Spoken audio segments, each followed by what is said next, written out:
بسم اللہ الرحمن الرحیم وبہ استعین۔ محترم ناظرین کرام، عربی زبان میں بیٹھنے کی کیفیت یا طریقے کو جلسہ کہتے ہیں۔ اہل سیر نے نبی پاک صلی اللہ علیہ وسلم کے بیٹھنے کے طریقے پر گفتگو کی ہے۔ نماز میں آپ صلی اللہ علیہ وسلم کے بیٹھنے کی کئی کیفیتیں مروی ہیں۔ پہلے تشہد کی کیفیت کو افتراش سے تعبیر کیا گیا ہے، یعنی بائیں پیر کو پھیلا کر اس پر بیٹھ جانا اور دائیں پیر کو کھڑا کر لینا۔ دوسرے تشہد کی بیٹھک کو تورک کہا گیا، یعنی دائیں پیر کو کھڑا کر بائیں کو اس کے نیچے رکھ کر اپنی پشت پر بیٹھ جانا۔ اقعاء نامی جو کیفیت ہے اس کا مطلب ہے کہ دونوں پیروں کو کھڑا کر لینا اور پشت کے بل بیٹھ جانا۔ یہ کیفیت گاہے بگاہے دونوں سجدوں کے درمیان اختیار کی جاتی ہے۔ اسی طریقے سے تربع نامی جو کیفیت ہے، پالتی مار کر بیٹھنے والی جو کیفیت ہے، اس کا بھی ذکر آتا ہے۔ نماز میں اس کیفیت کو بحالت مجبوری اختیار کیا جا سکتا ہے۔ نماز کے اندر تو ان بیٹھکوں کا ذکر ملتا ہے کہ آپ نے ان بیٹھکوں کو اختیار فرمایا، البتہ خارج نماز آپ کے بیٹھنے کا کیا طریقہ تھا، دیکھیے چند حدیثیں آپ کے سامنے پیش کی جاتی ہیں۔ نمبر 1، عن قیلۃ بنت مخرمۃ عن انها رأت رسول الله صلى الله عليه وسلم في المسجد وهو قاعد القرفصاء قالت فلما رأيت رسول الله صلى الله عليه وسلم المتخشع في الجلسة أرعدت من الفرق، رواہ ابو داود فی السنن۔ یعنی قیلہ بنت مخرمہ کا بیان ہے کہ انہوں نے رسول اللہ صلی اللہ علیہ وسلم کو مسجد میں قرفصا کیفیت پر بیٹھے دیکھا۔ کہتی ہیں کہ جب میں نے آپ صلی اللہ علیہ وسلم کو خوف و خشیت کی حالت میں بیٹھے دیکھا تو خوف سے میرے اندر کپکپی طاری ہو گئی، گویا اللہ کے رسول صلی اللہ علیہ وسلم اس کیفیت کو اختیار فرمائے ہوئے تھے جسے عربی زبان میں القرفصا کہتے ہیں۔ اہل علم نے اس بیٹھک کو دو کیفیتوں میں بانٹا ہے۔ پہلی کیفیت، انسان اپنے سرین کے بل بیٹھ جائے اور اپنی رانوں کو پیٹ سے لگا کر انہیں دونوں ہاتھوں میں جکڑ لے۔ چونکہ اس کیفیت میں پورا جسم اکٹھا ہو جاتا ہے، اسی لیے اس کیفیت کو القرفصا کہا جاتا ہے، کیونکہ تفرقصا کا معنی ہوتا ہے جمع ہو جانا، یکجا ہو جانا۔ اسی کیفیت کو بعض روایتوں میں احتبا سے بھی تعبیر کیا گیا ہے۔ دوسری کیفیت، انسان اپنے گھٹنوں کے بل بیٹھ جائے جیسا کہ تشہد میں بیٹھتا ہے، پھر اپنی رانوں سے پیٹ کو چپکا لے اور اپنے دونوں ہاتھوں کو بغل میں رکھ لے۔ اس کیفیت کو بھی القرفصا کہتے ہیں۔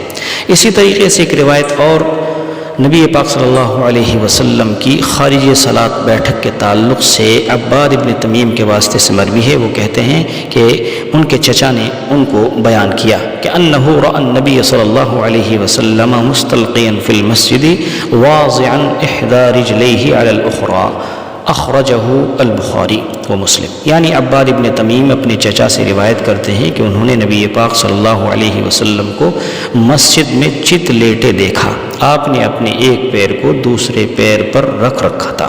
عام طور سے اس کیفیت کو انسان آرام و سکون کے لیے اختیار کرتا ہے، اور اس وقت اختیار کرتا ہے جب ذرا تنہائی ہو، لوگوں کے ساتھ، لوگوں کی صحبت میں، عام مجمع میں اس کیفیت کو اختیار نہیں کرتا۔ مسلم شریف کے اندر جابر بن عبداللہ رضی اللہ تعالی عنہ کے واسطے سے ایک روایت مروی ہے۔ وہ کہتے ہیں نہا رسول اللہ صلی اللہ علیہ وسلم عن اجتماع السماء والاحتباء في ثوب واحد وان يرفع رجل احدى رجليه على الاخرى وهو مستلق على ظهره، یعنی رسول اللہ صلی اللہ علیہ وسلم نے اس طرح سے کپڑا پہننے سے منع فرمایا جس میں دونوں ہاتھوں کو لپیٹ لیا جائے اور کپڑے سے دونوں ہاتھوں کے نکلنے کے لیے کوئی جگہ نہ چھوڑی جائے، اور اسی طریقے سے ایک ہی کپڑے میں لپٹ کر دونوں پیڑلیوں کو اپنے ہاتھوں میں لپیٹ کر بیٹھنے سے، احتبا نامی کیفیت میں بیٹھنے سے منع فرمایا، اور اس بات سے منع فرمایا کہ انسان چت لیٹ کر اپنے پیر کو دوسرے پیر پر اٹھا کر رکھ لے۔ اس حدیث میں جو تین کیفیتیں وارد ہیں اور ان سے منع کیا گیا ہے، اس کی وجہ یہ ہے کہ ان کیفیتوں میں انسان کے سطر کھلنے کا اندیشہ ہوتا ہے۔ اگر انسان کے سطر کھلنے کا اندیشہ نہ ہو تو ان کیفیتوں کو اختیار کیا جا سکتا ہے، البتہ اگر سطر کھلنے کا اندیشہ ہے تو ایسی صورت میں یہ کیفیتیں ممنوع ہیں، ان کیفیتوں پر انسان بیٹھے گا نہیں، لیٹے گا نہیں۔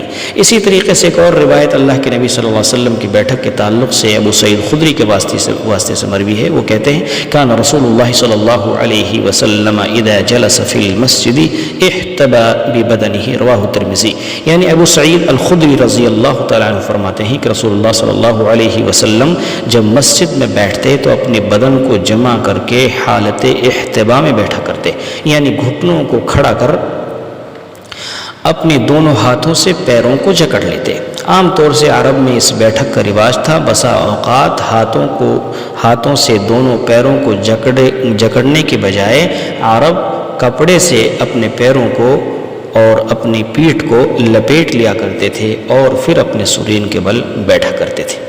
اسی طریقے سے ایک اور روایت جابر بن سمرہ کے واسطے سے ہے، آپ کہتے ہیں کان النبی صلی اللہ علیہ وسلم اذا صلی الفجر تربع فی مجلسه حتی تطلع الشمس حسنا رواہ ابو داؤد فی السنن، یعنی نبی پاک صلی اللہ علیہ وسلم نماز فجر پڑھنے کے بعد سورج کے اچھے طریقہ سے نکل جانے تک پالتی مار کر بیٹھ جایا کرتے تھے اور بیٹھے رہتے تھے۔